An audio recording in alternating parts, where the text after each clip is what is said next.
Howdy, Vine Trippers. Before we dive into today's episode, I have some really exciting news to share with the Texas Under Vine community. We are officially on board as a media partner with the inaugural Hill Country Wine Camp, sponsored by the Texas Hill Country Wineries Association. If you've been looking to take your appreciation for Texas wine to the absolute next level, this is your premier event for the summer.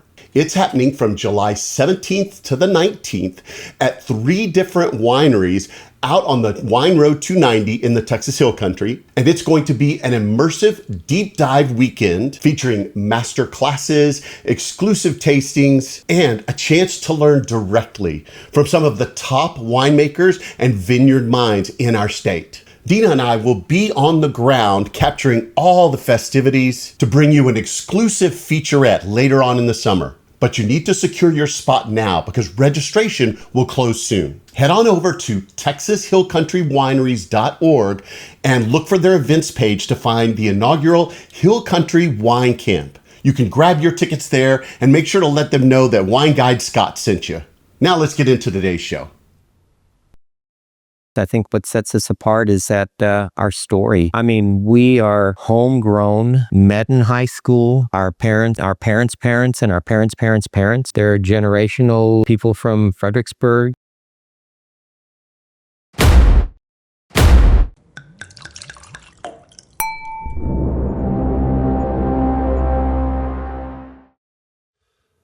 Howdy, Vine Trippers. I wanted to take just a moment before the show begins to tell you a little bit about the Texas Wine Lover website and app.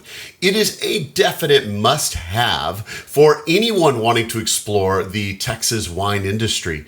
Now, they have a website. It's txwinelover.com, but they also have an app that you can actually download to your phone. You can find it on the Apple App Store or on the Google Play Store for Android devices. And it's going to be kind of your one-stop shop for when you go out to visit these great places. So you get to listen to them here on the podcast or watch them on YouTube to learn about these wineries. But when you go to visit, make sure you're checking out that app because I'm sure you're probably going to want to visit other places in the area as well. And you can do incredible searches. It's the most comprehensive listing of winery information in Texas. And you can look for wineries in your area to go visit multiple places. You can sort those listings by finding out ones that are kid-friendly, maybe some that are pet-friendly. If you want to look for events or things that are going on, if you want to find those that can host RVs, just about any category you can think of, you can actually sort those listings and find wineries around you to go visit. The app is free to use for you and I. So it's a perfect, again, hand-in-hand tool when you're going out to visit wineries. Listen to them on this podcast, watch them on YouTube, and then start making your plans to go visit and use the Texas Wine Lover app when you go.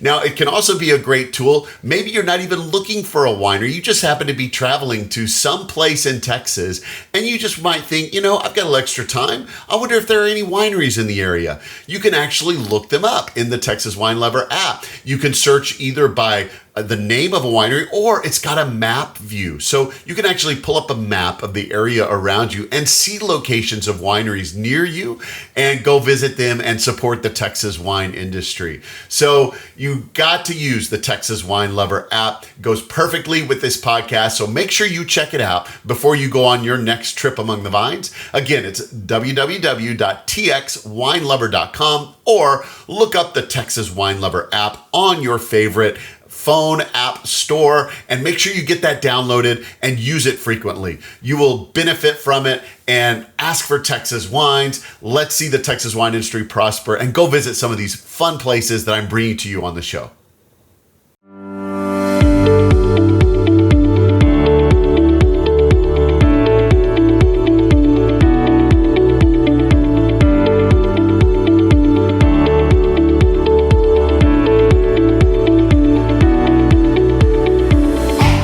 Texas Under Vine, an exploratory podcast to scout out the best that Texas wine country has to offer. I'm your wine guide, Scott, and I'm here to lead you on an auditory expedition to the vineyards and wineries across the great Lone Star State. Each episode will cover a different vineyard, winery, or wine-related business operating in Texas. You'll hear interviews, descriptions, and details about each location that will excite you to visit and experience them for yourself. Ready to plan a wine tour? Use these episodes to choose the most interesting spots for you and your friends to check out. Most of all, enjoy hearing about the rapidly growing wine industry in the state and what makes our wines and wineries the best.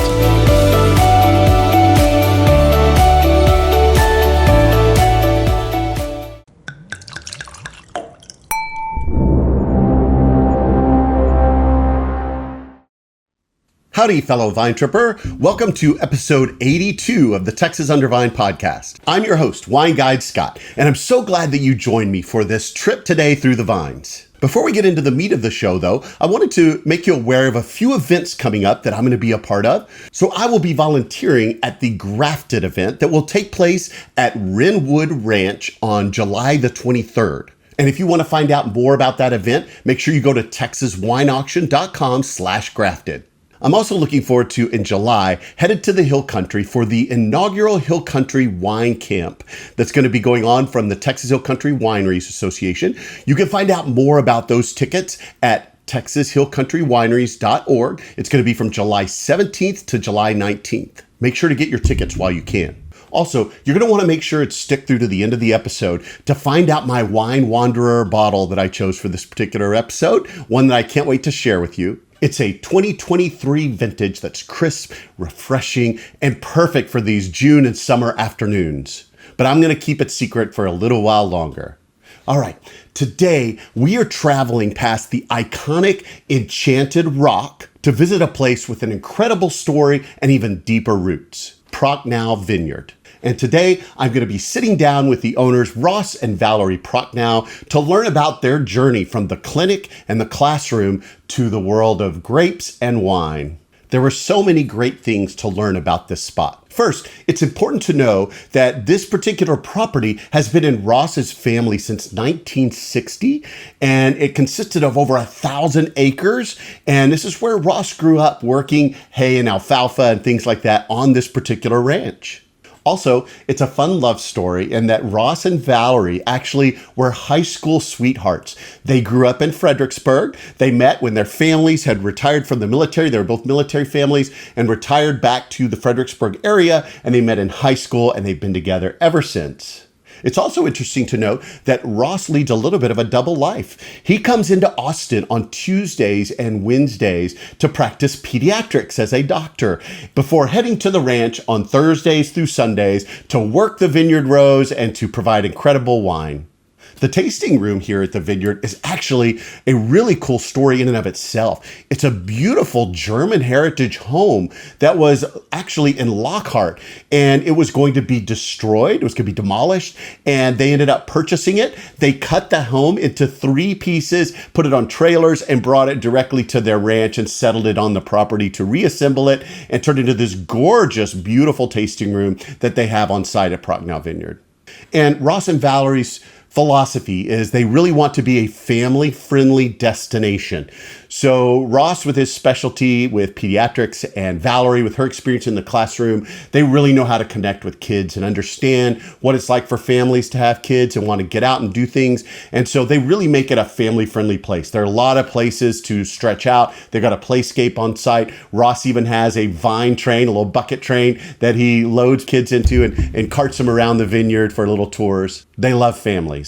They are also dedicated to 100% Texas wine here at this vineyard, and they are actually working under the tutelage of John Rivenburgh with his Incubator, and they are getting some of those wines made, and they're all 100% Texas wines while they're waiting on the vines in their vineyard to actually mature enough. They've got their first wines in bottle. They're waiting for them to age. They've got Cabernet, Barbera, things like that are going to be coming out really soon to have their great estate wines.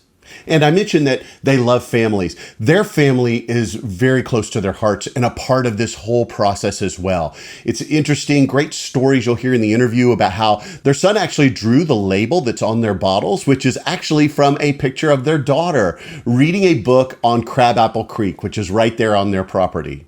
They really believe that that family-friendly emphasis that they have and their homegrown roots that they have there from Fredericksburg really sets them apart. And they really want you to come and see this beautiful vintage tasting room that they have, as well as taste some of that fantastic wine that they're producing. I really enjoyed hearing the story of how they brought this historic home there from Lockhart all the way there to their spot in Fredericksburg. Really interesting story in the interview. But instead of me telling you about it, why don't we let you hear it directly from Ross and Valerie? Let's go to that interview.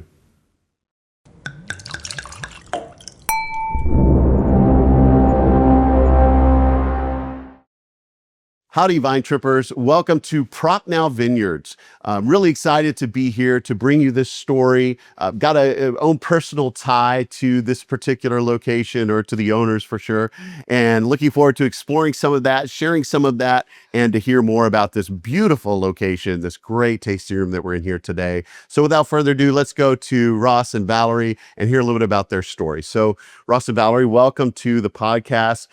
Would love to hear a little bit about your story. So how did you get into this crazy world of the wine industry? Okay, our story began with a journey with my cousin, my first cousin, who has Triple N Winery close to Dallas. And we went to visit her and saw all the her wine and her vines that she started growing, and we got interested in maybe doing the same thing on our property. We had inherited Ross's property from his dad about 3 years earlier, and we were looking for a way to develop it into something that we could leave a legacy for our children. And so we talked to John Rivenburgh, who is our viticulturist, and he is our farmer, and he's our business consultant, and he's been our winemaker. And we decided to go forward with the project of planting vines. And then we found this lovely German heritage home, so we added it on the site for our venue tasting room. And now we opened our wine room and venue, and love what we've created here. Yeah. So it's just been a journey. It's been about a 5-year journey. Ross has really taken on the project of knowing our wines and working in the vines and developing our wine tasting techniques and things. And as far as the why we planted also this the ranch that we have, it originally was about 1,000-acre ranch that my dad bought in 1960. He and my mom grew up here in Fredericksburg. Their parents grew up in Fredericksburg, and so several generational Fredericksburg folks. And so he bought this land in 1960, built it up, bought adjoining ranches until it got to be a little over 1,000 acres. And then when he passed several years ago, half went to me and Valerie, and half went to my sister and her husband. Okay. So we said we had the land, and we thought we would enhance the value and create something special to pass on to the next generation here. So that's the story of how we got the land, and we decided that it would be a good venture. Mm-hmm. Yeah. Well, I have a special tie here to Dr. Prochnow, as I was at the Hill Country Wine Symposium a couple of years ago, and I was sitting in a session, and here comes Ross and Valerie and sat down right in front of me, and I immediately recognized him, but I couldn't place where it was from, and it took me quite a while sitting in that session to rack my brain to put it together. And then I realized Dr. Prochnow was the pediatrician for our 2 oldest children and our youngest child for a short period of time years ago. And so I was like, wow, what is he doing here at the Hill Country Wine Symposium? So I had to introduce myself to you afterwards. And of course, I know you see a lot of patients and a lot of people, and so I'm sure you didn't recognize me, but making that connection and hearing that you guys are starting this vineyard was a really special thing for me. I really said, I can't wait till you guys are really up and running, because I think you were just kind of getting things rolling at that time. So I knew I wanted to give it just a little time to get things going, and I knew I had to get out here to see you guys. But tell me a little bit about that transition from the medical field into now being a farmer and a viticulturalist and winery owner and all of that. Well, it's been it's I love pediatrics, and it's still where my heart is right now. several years ago, I was thinking about focusing a lot more on the on the vine aspect and also on the pediatrics. So Austin Regional Clinic offered me a special position. They call it the emeritus, and so I still practice in Austin on Tuesdays and Wednesdays. So we go to our house in Austin, and I see my patients on Tuesdays and Wednesdays, and then on Wednesday afternoon, Val and I get in the car, and then we come here. This is the ranch here in Fredericksburg, where I grew up from high school on up, and that's another story we'll have to share with you. So on Thursday, Friday, Saturday, Sunday, we're here at the vineyard, working the vines and meeting people and serving the wine and learning our skills here. And then we go back to Austin and do my pediatrics on Tuesdays and Wednesdays, and still get so I still have the best of both worlds. Still see my patients and learning a lot about the vineyard world. You're living that true two-sided life right now, two identities and traveling back and forth. Yeah. Keeps us very busy. I bet. Yes. I bet. But it's great to have that side. I say side. I mean, this is a full-time thing, but to have those two things, so a hobby that you're really passionate about, that you really enjoy, to keep that going, right? Enjoy that a lot. All right. Well, you teased us a moment ago with a story about you growing up on this property. Yeah. Tell me a little bit about that. Well, my dad and mom again grew up here in Fredericksburg, and then in 1960, my dad was in the Air Force. He was a B-52 pilot. So he left home, left Fredericksburg, and then we moved around every 2 years. We moved. I was born in Japan, and every couple of years we found a different place. So he bought the land in 1960, and then we traveled around. The interesting thing also is that Valerie's dad and mom, they grew up in Fredericksburg, and her previous generations grew up in Fredericksburg, and her dad was also a pilot. He was a C-130 pilot, the Hercules. My mother was a Canop. Oh, cool. He associated with the nursing. Yeah. And so, yes, my dad was a C-130, the Hercules pilot. And then he retired when I was a freshman. So we were both freshmen when our parents came back to Fredericksburg. Yeah, so they both retired when we started high school here, and so we met in high school. Our eyes met. It was like love at first sight. So we dated, through high school, I guess about 8 or 9 years, and then got married. So that's why we're like Fredericksburg, as Battling Billies, and Val was a cheerleader, and I was in the band, and so we had a lot of past history. A lot of heritage here. Oh, yes. Yeah. So our past was very similar. Both military brats, and just kind of came together. So now after 47 years of marriage and 15 grandkids, we're ready to start this project. Yeah. One of the things that part of the story was my dad being in the Air Force and having a military career and being a war hero and everything. We bugged him. We said, "Dad, we need your story. We want to hear what happened." And so he finally, on the back porch of our house, he got a little battery powered tape recorder, and he dictated his life over a period of several weeks. And so we have all of that here, and it's a life well lived. We took his recording, we digitalized it. Our kids did that together. We took a bunch of family pictures, and we put his story all together, which is really exciting. And one of the treasures of this particular book is we found his war diary. Little war diary that he was when he was doing the Diary of European Tour, and whenever he would go on his flights, over Germany, and that he would put what happened and some of that. So we put that in the very back of this. So that's pretty cool. What a treasure! Yeah. So that's neat. A life well lived. Yes. Yeah, life well lived. We both had wonderful parents and Yeah. treasured they were. what they taught us and how they raised us and opened the world for us. That we had wonderful parents.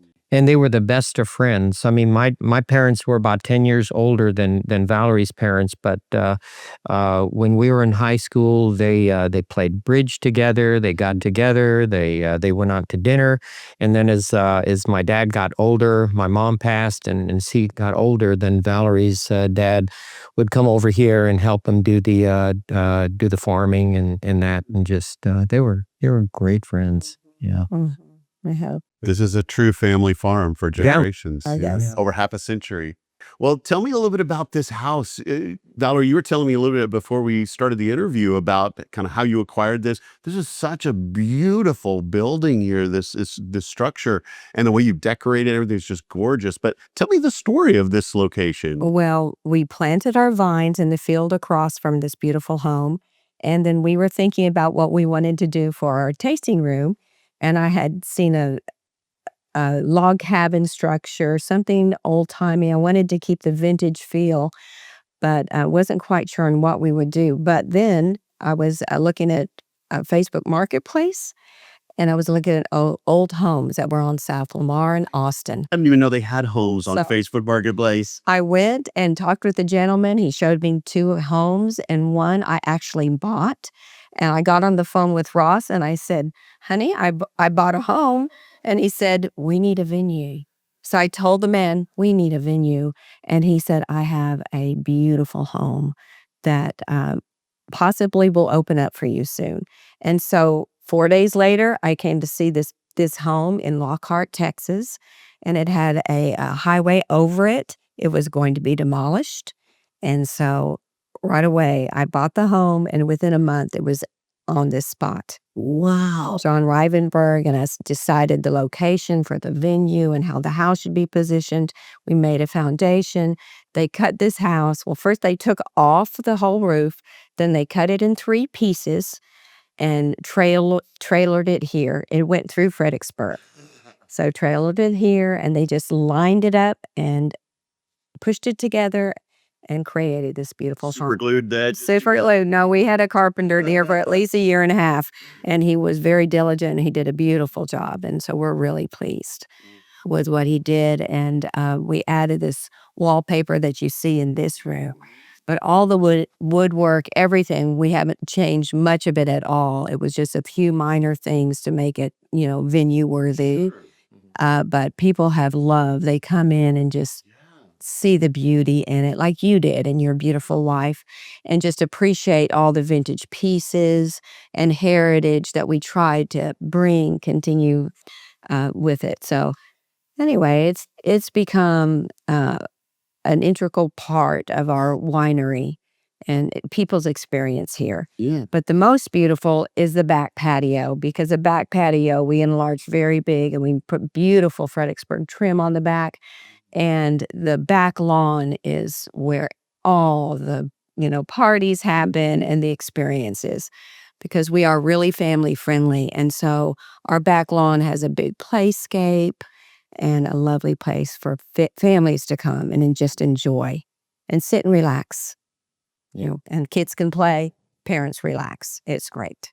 Well, that doesn't surprise me as a pediatrician that you're very kid friendly with all of that. Love to have the kids here. You guys know that. I love this beautiful mural that you were just talking about. Did y'all have that made, or?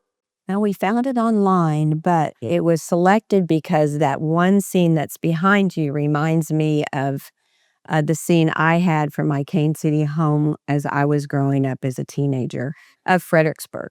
That's all the lights and the little city and everything. My dad had a beautiful patio, and we would sit out and look at the lights of Fredericksburg.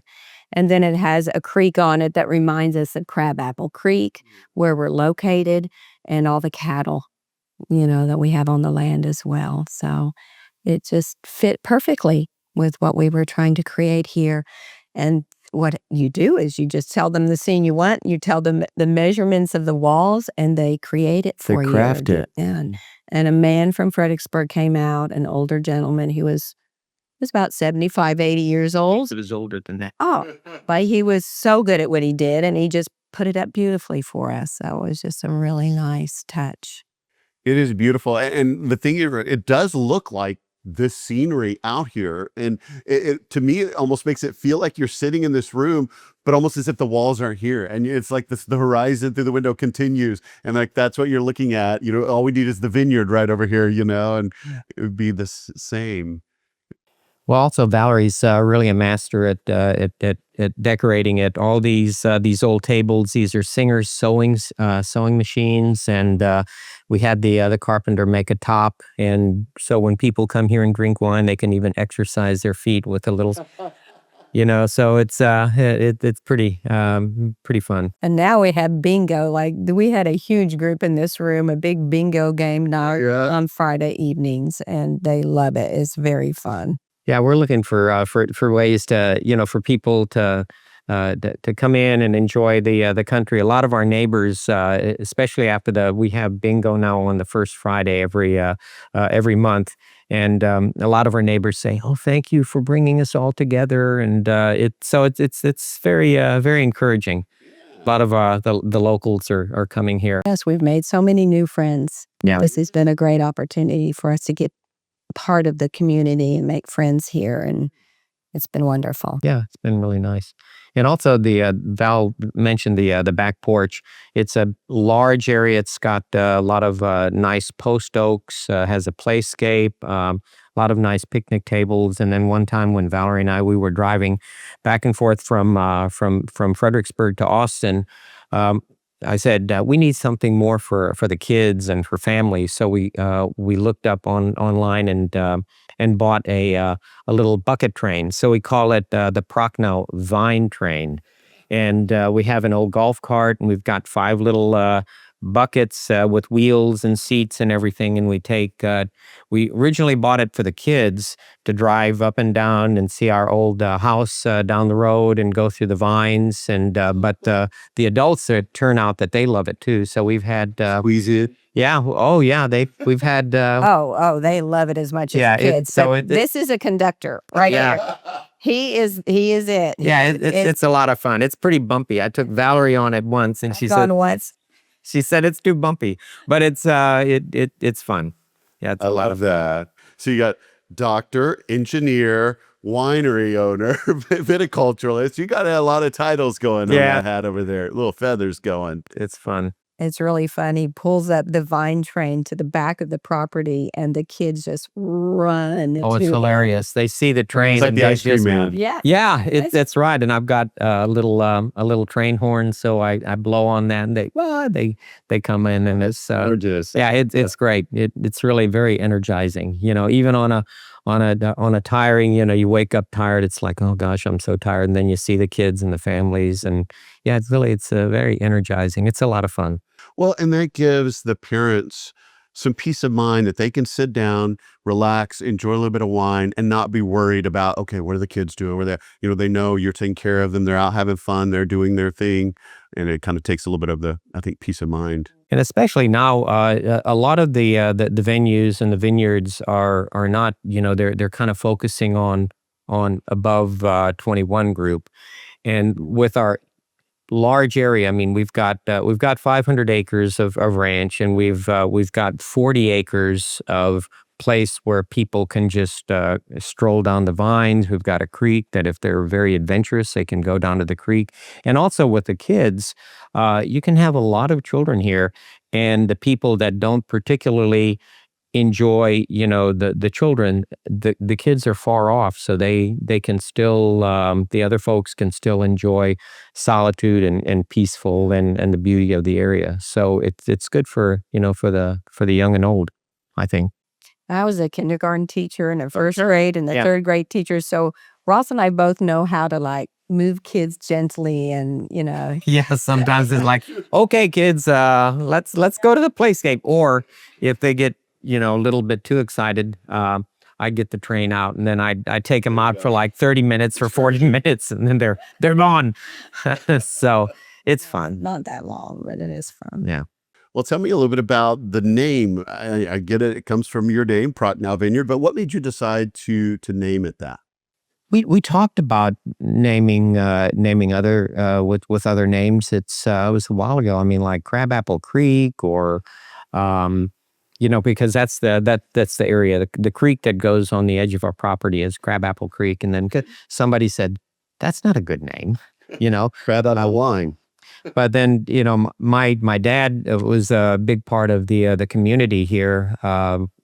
For a long time. So It's just legacy. we wanted it to be part of the family, have the Prochnow name, not being boastful, but my dad and mom, they're a big part of the community. And so this is our ranch. It's been in the family. So it just kind of made sense to have Prochnow Vineyards. Mm-hmm, mm-hmm. And the label, I don't know if you can see it, but that is our daughter sitting on the ledge. Really? At Crabapple Creek. There's a ledge on the creek, and she was sitting on there holding a book. And this is a picture up here. I don't know if you can see it, but that's the picture up there that it's taken from. And our son illustrated that picture, and but put a wine glass in her hand instead of a book, and had her profile show. So that is our logo and sort of our, something people look at and instantly think of us. Yep. So it's a really good, we're proud of it because it came, our child is on it, and then our child drew it. I mean, it's just part of the family. Yeah.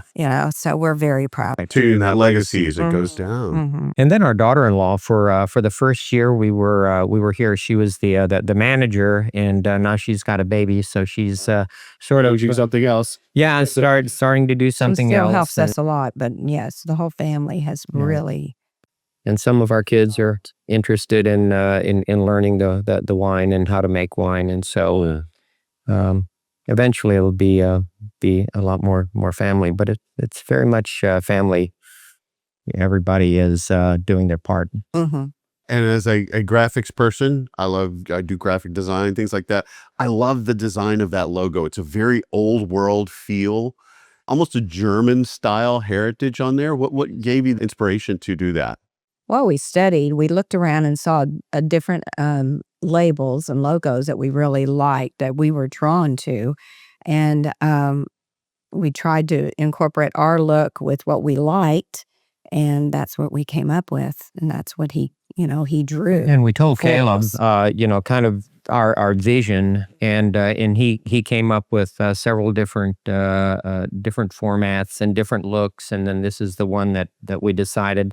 The bottle, I mean, on the top, that's the Vereinskirchen, and that's the Fredericksburg's original courthouse that's in Marketplatz in the center of town, and then the rest of it kind of depicts our ranch. It has antlers and just vegetation, and then the creek, that's Crabapple Creek, and then our daughter on the little ledge that's still there. That's her favorite sitting spot where she used to like to sit and read. So that's kind of our inspiration, just all the things about the nature and the beauty of the ranch and Fredericksburg and country. I love that. Yeah, it's gorgeous, beautiful labels.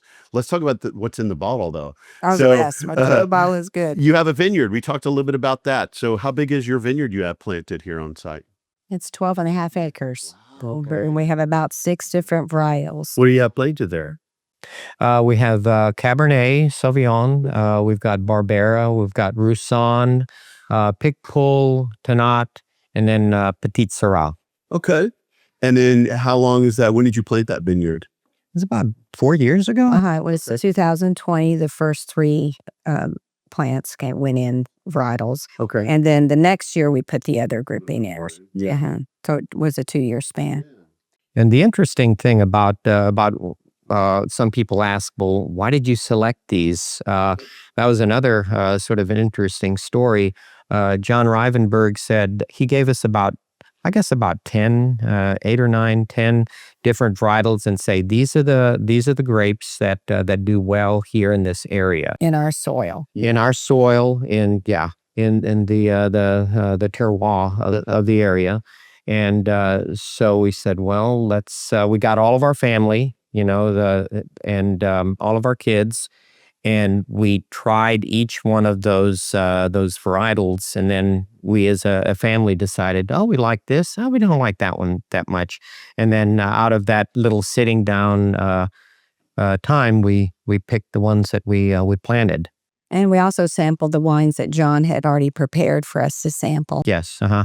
A couple of things he said. You need to have Cabernet Sauvignon because that's very popular. And then he introduced two varietals to the Texas area: Pickpool, which is probably our biggest seller for white wine, and then the Tannat. We won a gold medal on that in this recent Houston rodeo, and he said this is also a very good wine for this area. He introduced Tannat to the hill country. So we're very proud of those Yeah. wines. They're wonderful, but we've found that all of them have been so well received by our guests. People love our Oma Sweet, if you like sweet wine. And our rosé is a very light, delicate rosé. It's wonderful. And it's just been a very good experience to have wines that people really love. yeah. They come here and they say, gosh, I love every one of them. And I'm like, wow, it's been very well received. Yeah, that's really good because a lot of people come here, they don't know Pickpool, they don't know Tannat, so they come in and say, well, would like to do a wine tasting. So we do have a wine tasting that offers all of our varietals for $25, and we just go through our repertoire of wines, and we talk about it, tell our story, and we talk about each of the different wines. And it's very, very exciting when people finish it and they say, we've been to a lot of places where, it's like maybe one or two wines that we don't like, but we like all of your wines. We love all of your wines. And so that's That's big very compliment. encouraging. big compliment. Yes. And then only being open for like a little bit over a year, we wanted to try to see how our wines compare with the other areas. And so that was our first adventure in competition as a big Houston rodeo, which they The biggest one in the state. yeah, it's like 1,371 different vineyards from all over the world, and we won everything that we put in. We won silvers, and our Tannat won gold.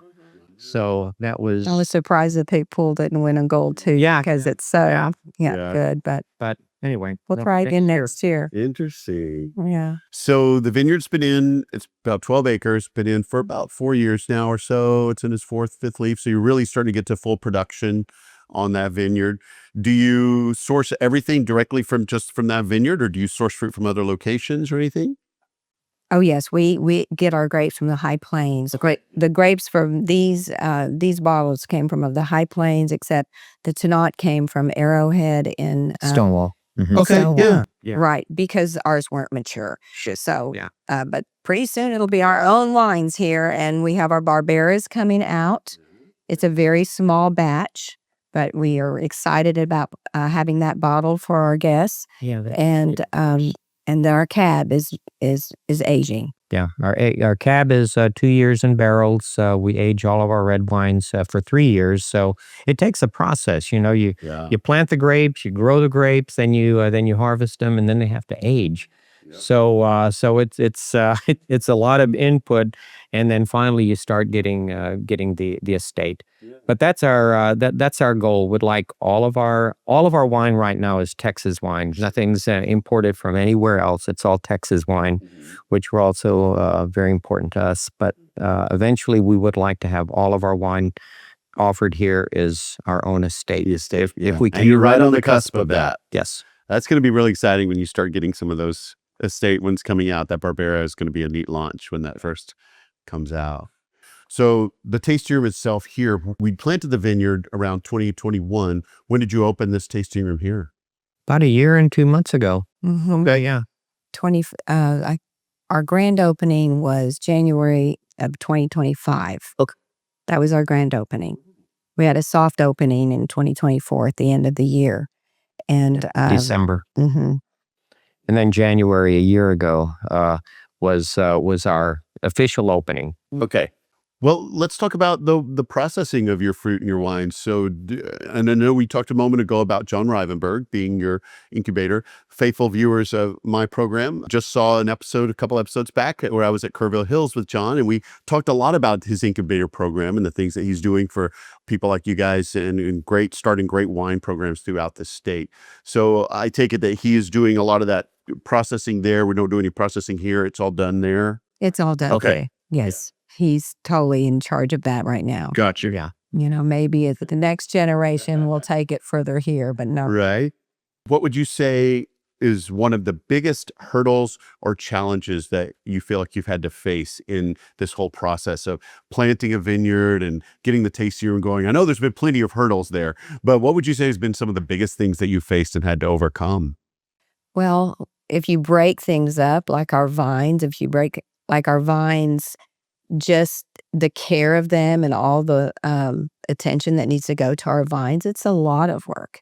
I mean, we had no idea, honestly, that it would, these little plants are like special little babies that you have to really do a lot of trimming, a lot of work to keep them healthy and watch them and make sure they're getting the water and everything and the fertilizer they need. And they're a delicate little plant. Mhm. Grapes are not an easy.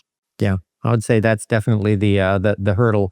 I mean, the venue part, that was a big deal, putting the house together, year and a half process, furniture, landscaping and everything. But when it's done, it's done. Yeah. And meeting people and talking to people and hearing other people's story, that's so energizing, and it's so much fun.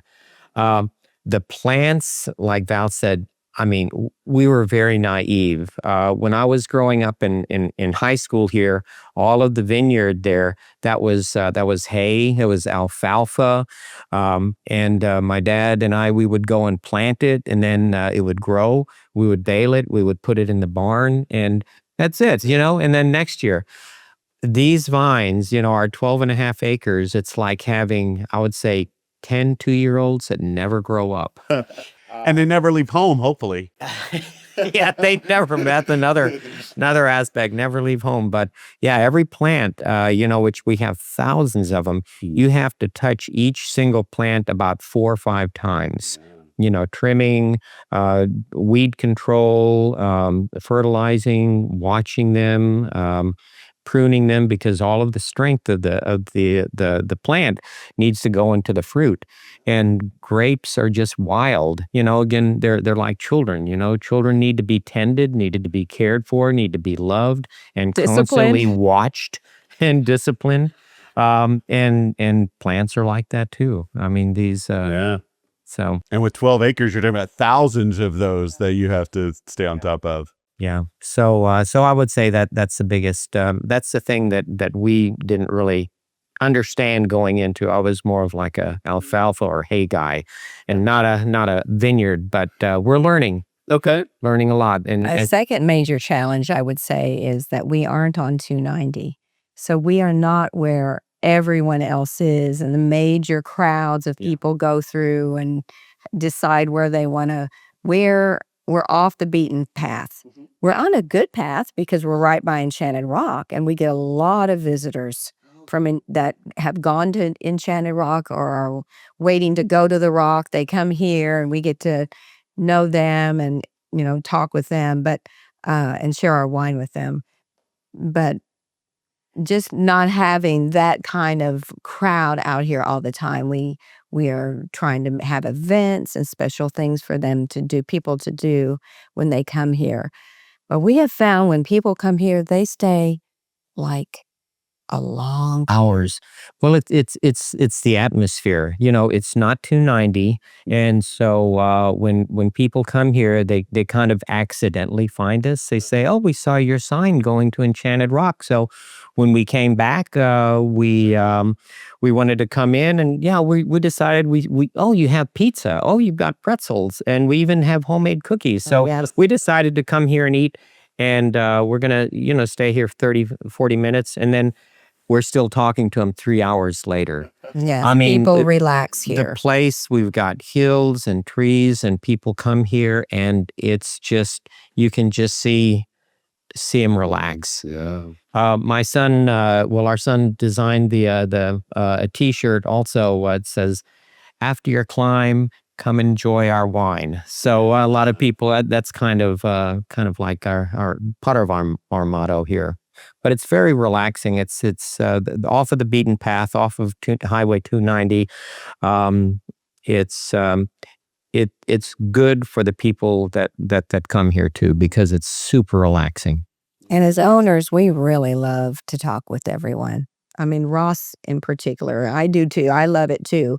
But it is so refreshing and nice to meet all our new guests and find out who they are and where they're from and what they're looking for. I mean, we've made so many nice friends here, and people have become members because they feel like they're part of the family. And that's what we want them to feel like, because we're enjoying them as much as they enjoy being here too. Yeah, so many people have stories. Everybody's got their story, and that's one of the things that we really enjoy so much about this, is getting to talk to people and find out where they're coming from. We had Just sharing life with them. we had a family from Florida. They found us somehow on Florida, and they were coming up here to Fredericksburg, and they made a reservation here from Florida to have a birthday party. So they had this, Family. the whole family, about 15, 20 people filled this room. And I said, "How did you find us?" Right. They said, "Well, we just were looking for Family friendly. family friendly," and they only had one child.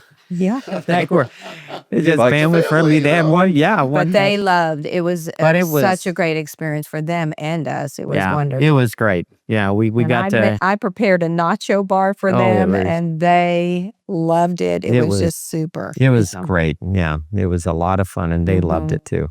Very much a beautiful destination boutique winery to come to and relax and unwind in the country. As we were pulling up, I told Dina, I said, "Man, this is just such a beautiful little spot right here. Just a gorgeous, being in Austin and growing up in Austin, I'm not used to mountains and things like that for sure. We got the hills, the hill country, everything, but it was really fun coming down that road and all of a sudden kind of come over the hill and there's Enchanted Rock rising up in front of us. And I was like, wow. And you drive right past Enchanted Rock and then come right down the beautiful there's a little valley, and then you come right down here into this little area here. It's just a really pretty, gorgeous spot. Yeah, it's very picturesque, and we love the land. I mean, we get people all the time. You want to sell? You want to sell? It's like, Oh, never. but No. we work the land.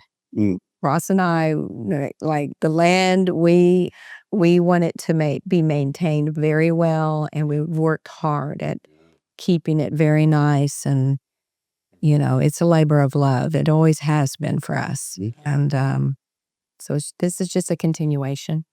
Well, back to the stars of the show for a moment. I would like to know personally, and it's just a personal question, what's your favorite variety? What's your favorite wines of the wines that you have? Well, I cannot believe it, but I love the reds. They're really bold, high tannins, very delicious, fruit forward. I love the Cab and the Tannats, especially with foods. I don't really sit and just drink a glass of wine. Drink a I enjoy to have wine with my meals and appetizers, and the Tannat and the Cab they're just so That's where full it's of at for you, flavor. huh? Yeah, for me. I guess just sitting down, as far as like the white wines, I like the Pigpool, but Val made some salmon a couple of weeks ago, and we paired that with the Roussanne, and then Roussanne became my favorite. It was And we had some pizza with the rosé, yeah, or yeah. lasagna. That's what it was, with the rosé. So It was they that's just one of paired the things that beautifully. with the wine that's so interesting about wine is that wine is good alone, but when it's paired with food, it just explodes with complexity and with flavor. Magnifies, right? Yeah, it is. It's so strange. But as far as like my favorite, I would say depends on my mood. I would say generally of the red Tannat is my favorite. But there's nothing better than a good Tannat in front of a fireplace at night, glass of wine, just chilling. Yes. It's very special. We had a special pairing with Contigo Ranch that was planned this month, and we were sad that we didn't have enough numbers to have it, but they had made a beautiful menu around our wines that would have been so extraordinary. Contigo Ranch is right around the corner from us, and they have a beautiful area and wedding venue there, and they've been very gracious to us too. Yeah, they're a big help. They Yes. they have like a lot of little Airbnbs, and it's a very pretty place. Just like Val said, about a mile down the road. So places for people to stay when they come. But Yeah. then Ross's sister has this huge Airbnb right behind us for big groups. Oh, wow. Of like a family to come. They come here all the time as well. Yeah, they've got Das Very- Enchanted Cottage and Das Enchanted House, and that's part of the ranch. When my dad passed, she inherited half of the land, and that was some old rock house that they created into a really nice Airbnb. So there's a lot of places that are right next door. That And then if people you stay. like the military heritage, we had the Outpost that has also partnered with us. Okay. And it is a very fun Airbnb, and they have a hot pool, sauna or whatever Yeah. pool. Yeah. And so we have a lot of places around us that have really stepped up and really wanted to work with us. Interesting. With our military background, we cater to we have a 10% discount of for military and veterans, and so anyway, we love our vets. Mhm. Yeah. Well, tell me for a moment, you mentioned a sweet wine that you had as well. So tell me a little bit about that one. Well, that's a Muscat Canelli. Okay. We figured that a lot of people really enjoy sweet wine, so we told John Rivenburgh that we need to have a sweet wine, and Alma Sweet. Alma is German for grandmother. Okay. And so we named it after my grandmother. She grew up also in Fredericksburg, and so when we came, when our family came to visit Oma and Opa, she had a patch of dewberries in her backyard, and so she would pull the dewberries, and she would also make her wine, which was a dewberry. It's a really dark, super sweet dewberry It was so wine. delicious. It was. We had. It's like a dessert wine almost. Oh, it We were is great. dating. We would go into the back room and go, oh, taste it. It was so good. So she had a cellar, and then whenever I would say, "Oma, can we have some of your wine?" And we would creep on down the cellar, and she would bring out this black bottle, and she would pour a little bit, and we would sip the sweet wine. It was delicious. It was so So it was a dewberry. So when we had our wine, we said, yeah, we need to call it Alma Sweet. And actually, Meredith Reed makes that our Oma Sweet Oh, with yeah, she worked with John, but that's Yeah. a female okay. cream. Well, it's a Muscat Canelli. That's a grape. It's a white wine, and Muscat Canelli. It's a French grape, and probably the most popular grape varietal in France of that particular Muscat variety. So it's a very sweet. It's off sweet. It's not super sweet, but in a little bit on the dry side. So a lot of people really like it. Yeah, it's a good balance. Mhm. Well, and I love that family history story there, that winemaking's already been in your roots of your family before you even knew I it. guess so. Yeah. It's being passed down through the generations. So, well, tell me about, what are some of your most popular wines with your customers? What are the ones you see customers just raving and buying bottles of and taking home? I think the Picpoul Blanc Yeah. is the white that's their favorite. That Yeah. one is chosen most, and probably, well, there's a toss-up between the Cab and the Tannat. Tannat right now is really taking the glory because it won gold. Right. Yeah. It won gold, so everybody wants to try it, but the Yeah. Cab is, It's really good. Yeah. Yeah. Yeah. People really like both. But I would say that the Tannat is probably the most popular red at least we seem to run out of it a lot.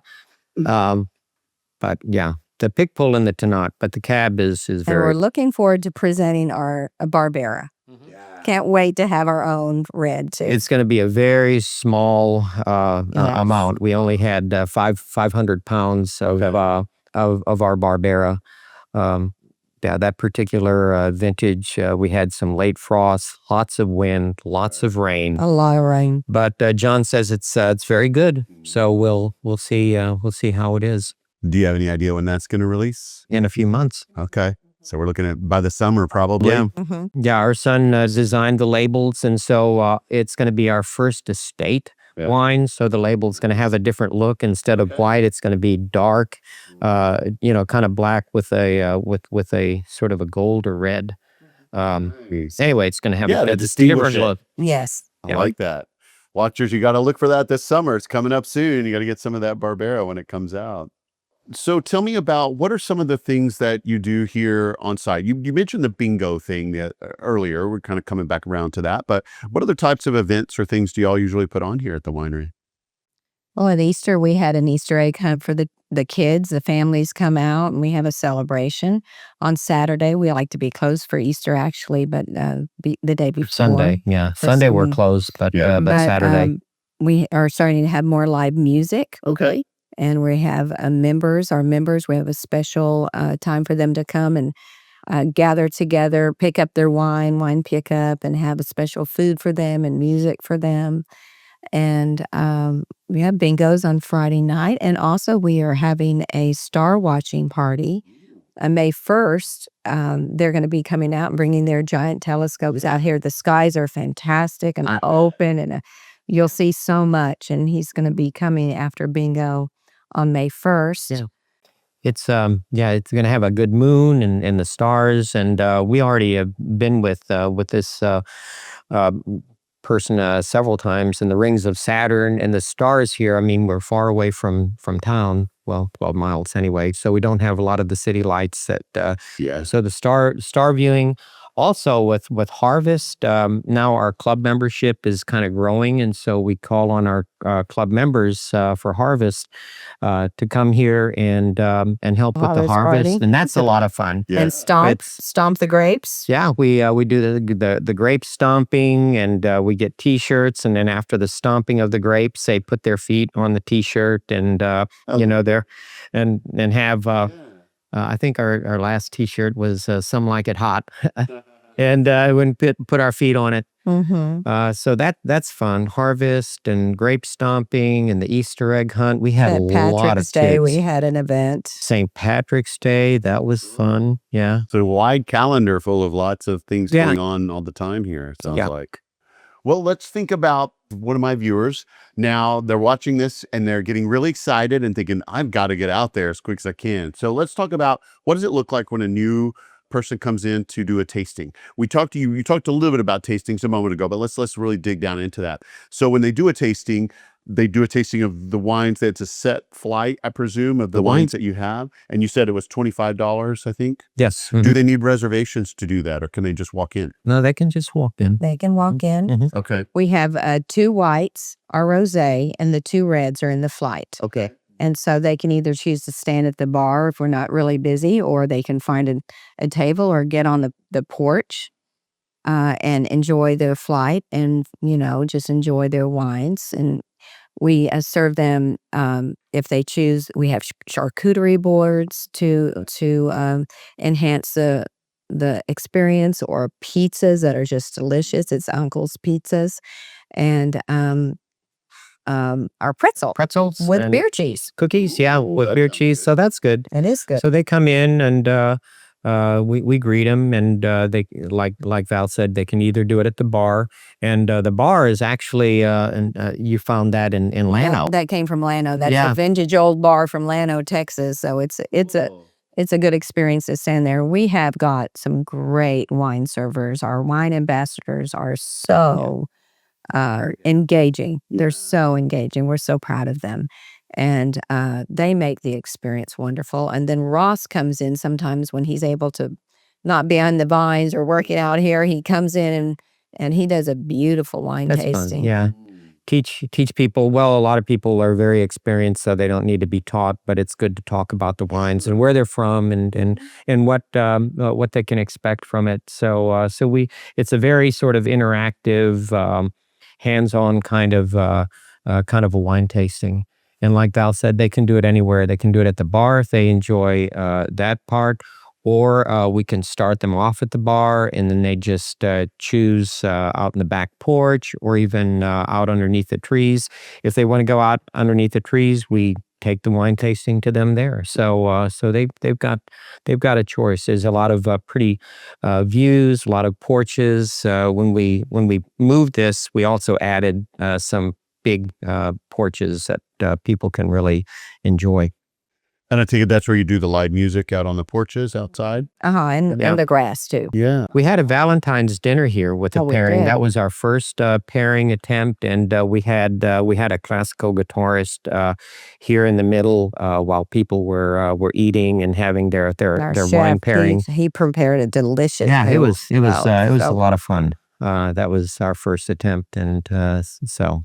Well, you mentioned earlier that you were in Austin for the first part of the week, and then you're here for the last part of the week. So what are your opening days and your hours? We're open Thursday, Friday, and Saturday from 11 to 6. Okay.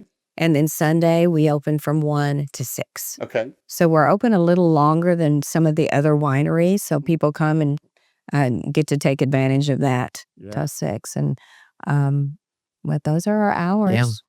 Well, and I would think that's perfect for people that are out at Enchanted Rock in the middle of the day when the hot sun is out there. Come here, hang out, enjoy some great wine, and then go back to your campground there. Yeah, and that's what a lot of people do.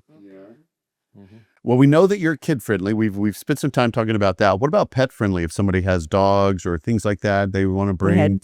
We had a Doberman yesterday, and what was the other? He was a rescue dog. I It don't was know. a rescue dog, but He was yes, some furry If they're- bird dog that. if they're on a leash, they can be on the porches and in the lawn. Okay. No dog is allowed inside, but they're certainly welcome. And so far, we've had only good experiences, with the dogs and the owners taking good care of them and making sure they're not bothersome to any other guests. Yeah. But no, we welcome dogs.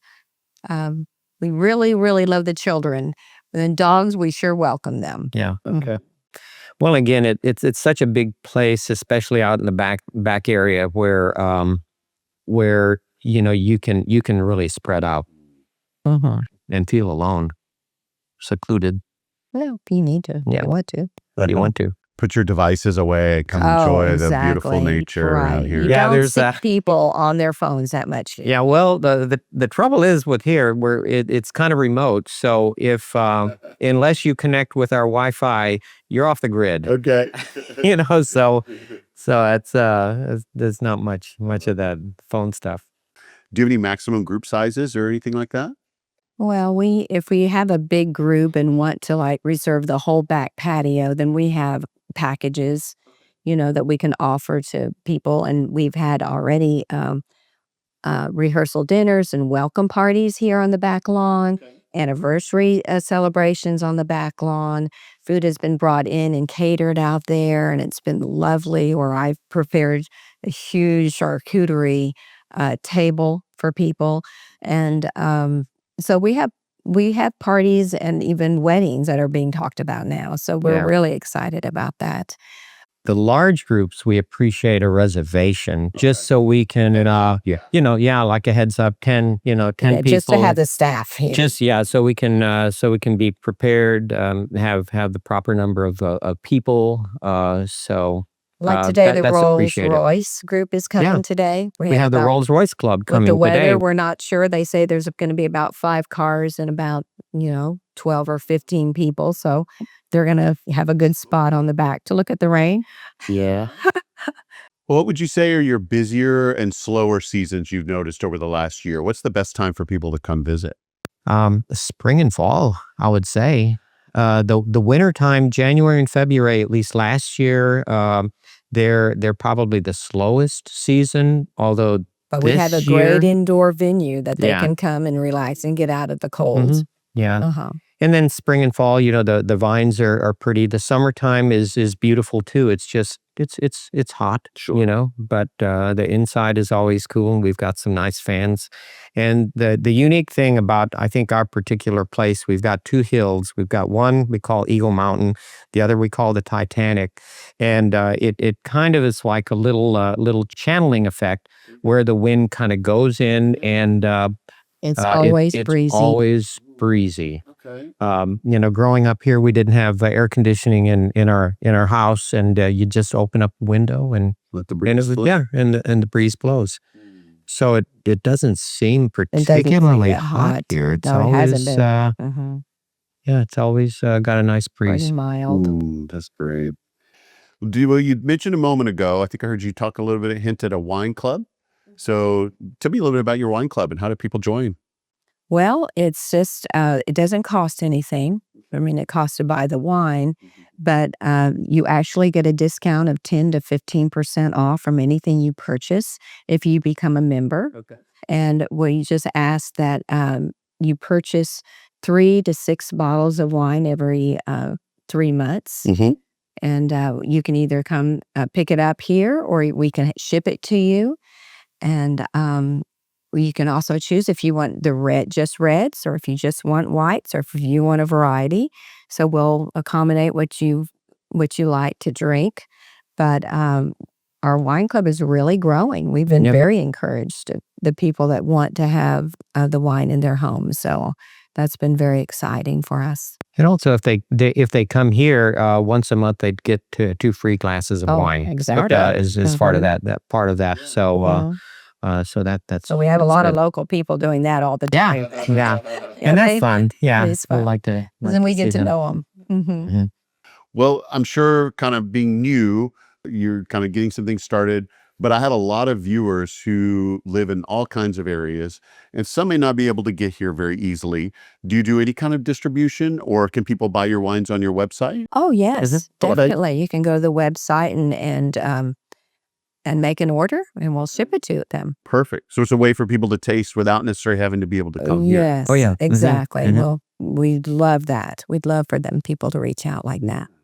And one of our sons is also he lives in Pflugerville, and he's going to some of the wine bars that cater to Texas wines, and he's trying to get our wines out to some different Getting areas. some of those roots put out there. Yeah. Pun intended. But it's ProchnowVineyard.com. Okay. Just look that up, and it'll pop up. Awesome. Well, I don't want to jump the gun here. I know we're just getting started. You've been open for a little over a year here, but you've done so much with this place. Beautiful tasting room, the vineyard, you're getting ready to do your estate wines. There's so much growing and building here at Prochnow. Do you have plans for future growth and things that you'd like to see down the road, even if they're just dreams? I guess I would like eventually for this to be passed down to our kids. Yeah. I mean, this is one of the reasons the main reason that we did it, to enhance the value of the property, to build something beautiful, to build something where people can come and have a meaningful experience, and then as we fade away, they can move forward. As we move forward. That's not legacy, huh? Yeah. I think our goal in our generation is just to make the best wines and have a good variety of wines that people enjoy. We've created what we think is a beautiful space. Yeah. We want our vines to thrive. That is what our goal is as a couple, and to create wines that can be passed forth, to the generation. But then we're going to hand it off.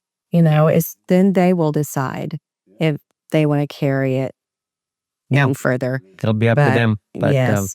Let's make as many delicious wines, and also make as many friends and members that love the venue as well. That's our goal. It's really about community too. Mm-hmm. Just having people that come here. And we had a group yesterday from Houston.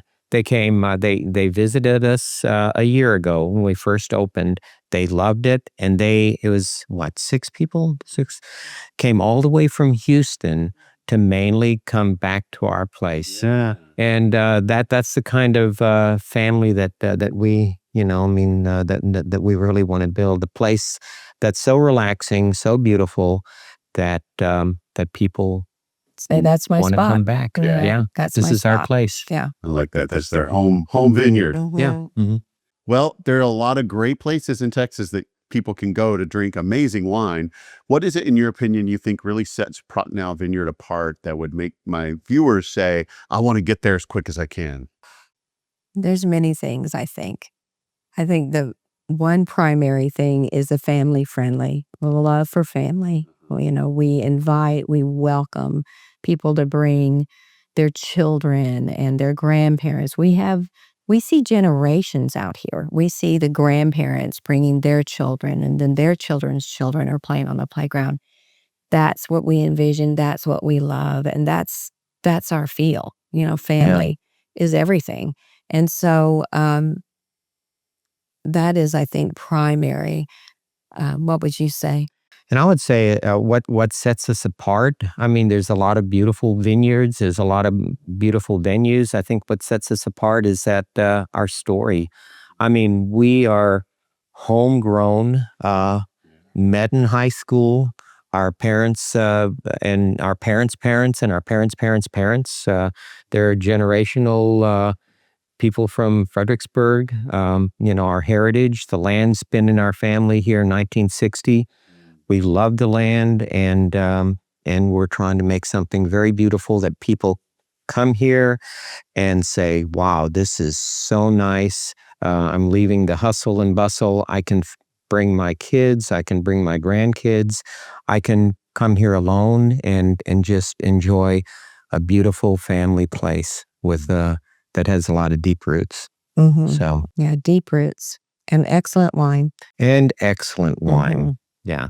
I mean, it's nice to have a beautiful venue, but if you don't have good wine, there's something lacking. But if you've got both, then we feel like we do. Mm-hmm. No, we do.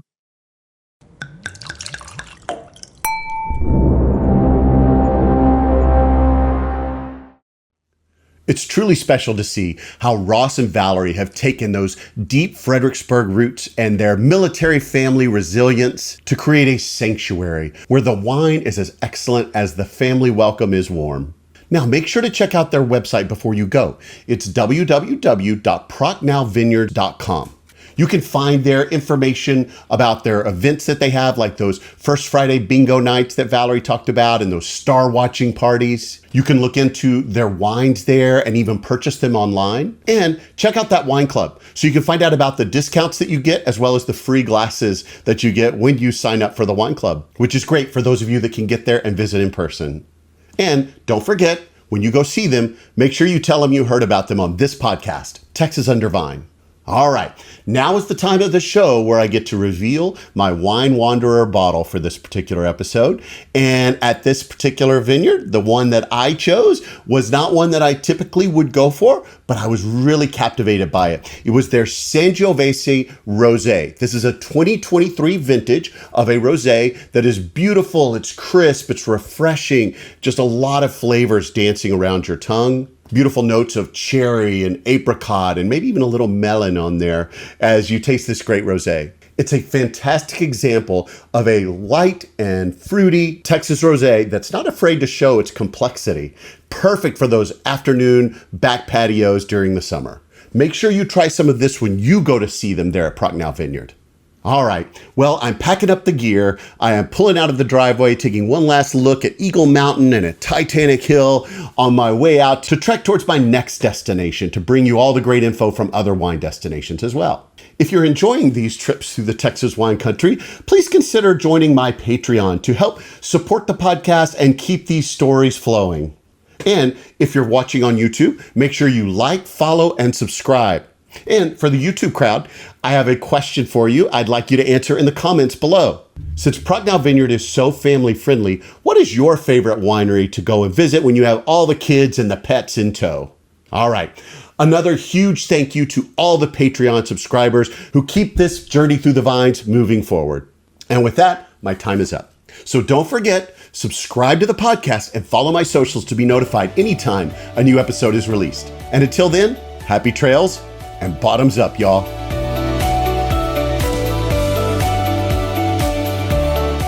Thanks for listening to Texas Under Vine. We strive to provide you with the best information about wine businesses all over Texas.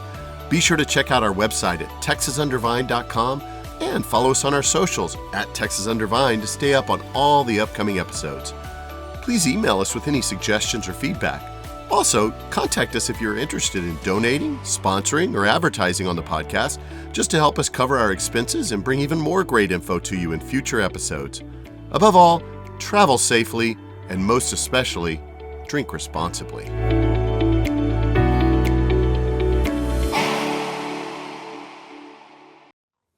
Howdy, Vine Trippers. Before we go, I wanted to direct you to my website, www.texasundervine, because there you're going to find a whole host of things. Besides access to the audio versions and the video versions of the podcast, you can also get those on any podcast provider and then the video on YouTube.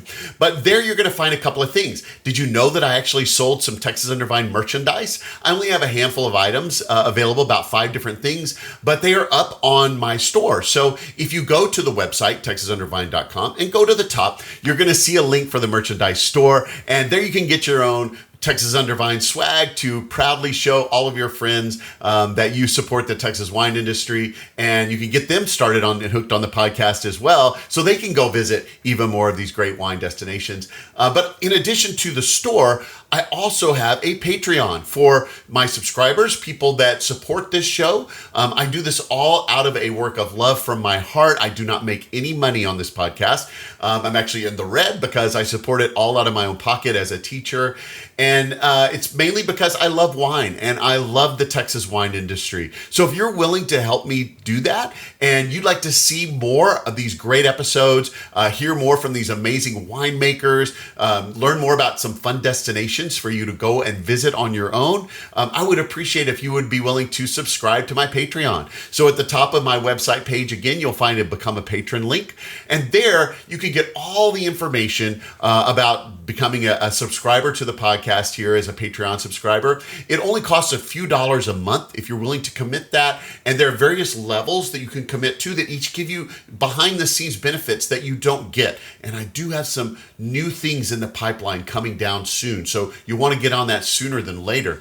But right now you can get things like behind the scenes photos at different wineries. You can get things like at one level, you'll get a video walkthrough of the winery. So for every episode, I will post a video walkthrough of me taking you through the winery itself so you can see what it's like before you go. And then at one level, you can even find out before everyone else where I'm headed the next week on the show as it comes out. So you'll know before everyone else. You get a sneak peek. So there's just different levels of benefits and they all cost a different amount. And as you subscribe, you become the heart of this podcast. You really are what helps me succeed. You are my community and my people. And thank you so much for those that do subscribe. So if you're interested in joining Patreon, check the Become a Patron link at the top of the website. So again, the website is www.texasundervine.com. You can also go to all of my socials. I'm at Texas Under Vine on almost all the social accounts. And check it out and consider sponsoring the podcast and maybe even buying some of that really cool swag on the merchandise store. Happy trails and bottoms up, Vine Trippers.